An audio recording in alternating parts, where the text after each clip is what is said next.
Hello fellow humans, and this is our project for today. So this is a really ugly cabinet that I have in the middle of my room, and it just looks like a sore thumb. It doesn't go with anything in my room, doesn't go with my English notes, and it just doesn't go. It looks really ugly, and since the rest of my room is white, I thought I needed to do something about it.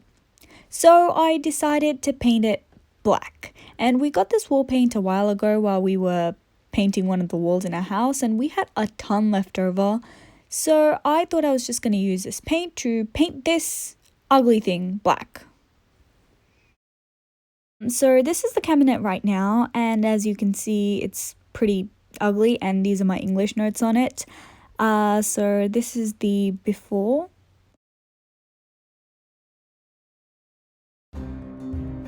While you watch me paint, I'm just going to tell you the story time of that time I was stuck 7 stories in the air above Hong Kong. And this is when my family and I went back to Hong Kong in 2018, actually start of 2019, and we decided to visit the Peak, which is a viewing spot in Hong Kong where you can see central Hong Kong and Victoria Harbour, and it's incredibly beautiful.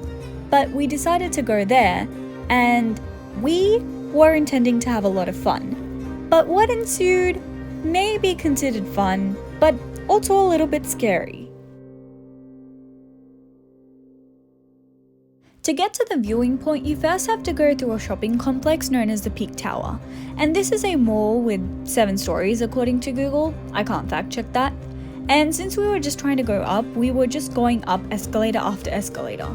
And one more thing to keep in mind is that, at least for Australian standards, the escalators in Hong Kong are really fast, which, side note, really excited me because I hate wasting time, so I usually walk up escalators anyways. But back to the story, and for the first 5 stories, the escalators almost crisscross and they run right next to each other, which is all good and well, until we got to the 6th floor. My mum stopped on one floor because it was getting too high for her. I was already on the escalator to the next floor when I saw she wasn't coming.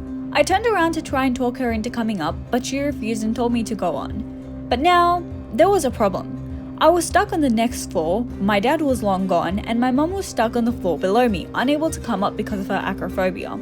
So to gauge what was actually happening, I'll show you an image of the layout of the Peak Tower. So I was here, and down this escalator, down there, was my mum on the floor below me. And if you stood where I was and you looked right, this is the view you would see. Now, as you can see, the only way to get back to my mum, who is down here, is to go up this escalator, then across this platform, and then down the other escalator to my mum, who is now on this floor, which is below me. That's where the problem is. I, as someone who isn't even particularly scared of heights, was not able to go up this escalator alone. Not when the railing was made of glass and the only thing beyond this thin sheet of glass was a straight 4-story drop. I would have been able to do it if my dad was with me, but he was not. I stood there, telling my mum my despair, both of us very scared and unable to move. Now, why couldn't we just call my dad to tell him to return and come and collect me? Well, because we were only in Hong Kong for a bit and we only had one phone between the 4 of us, which was in the possession of my father at that time. We both stood there for a good 10 minutes, unsure whether my dad would return or what to do. There was no way I was going up and then down again on one of these death-inducing escalators, and my mum would also not be able to make the journey across them with or without someone, even if she made it up this one escalator that was separating me from her. And I was losing hope. What could I do? My palms were sweating and I was making trembling steps towards the dreaded monster, contemplating whether or not I would be able to wait for someone to climb on it first and then maybe I could hop on right behind them. No, I tried and it didn't work. I just didn't have the guts, and so I froze again. But this time, hope appeared, brighter than the sun, as I saw my dad and my brother making their way back down on the other escalator. And so I was saved, and I was able to hold my dad's hand and go up this vile little monstrosity. And after having a pleasant viewing experience of Hong Kong, I was also able to make my way down the other escalator, again with my dad's hand in tow. This, however, wasn't even all of our worries for the night. If you ever visit Hong Kong, the main thing you will notice is lines. There are lines everywhere, and they are very, very long. And to get down from the peak, we had to take a bus. But the line to take the bus was so long that I couldn't actually even see the end of it. It was twisting and turning in places I couldn't even see. And next was the line for the taxis, which also was unbelievably long. But at least we could kind of see the end of it. So that's where we went and stood. We stood there for almost half an hour, and sometimes we would think, will we ever get down to the front of the line? And though it took a while and lots of perseverance, we finally were sitting down in the cab and being driven down the side of the mountain.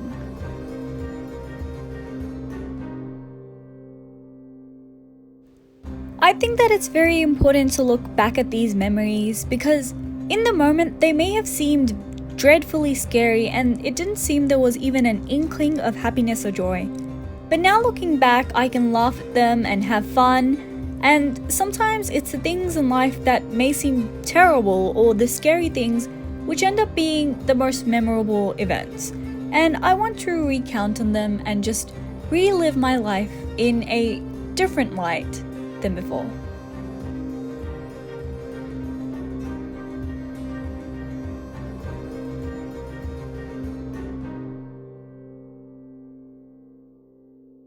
So now I'll just take some time to talk about how I painted this cabinet thing and give some tips and tricks to people if you were actually wanting to paint something. First of all, if you're using wall paint, I'm not sure if this is the correct procedure, but I would suggest you heavily ventilate your room because my room stank for like 2 days after I finished painting, and that's not an ideal situation.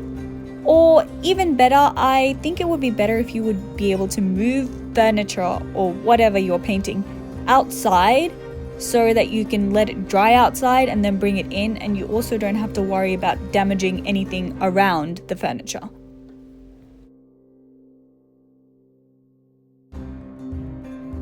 Secondly, it's really important to put newspapers around wherever you're painting, even if you're painting outside, because I feel like it's really important to protect surfaces, even such as concrete, because this paint is incredibly difficult to get out, and I'm not even sure you can get it out of concrete.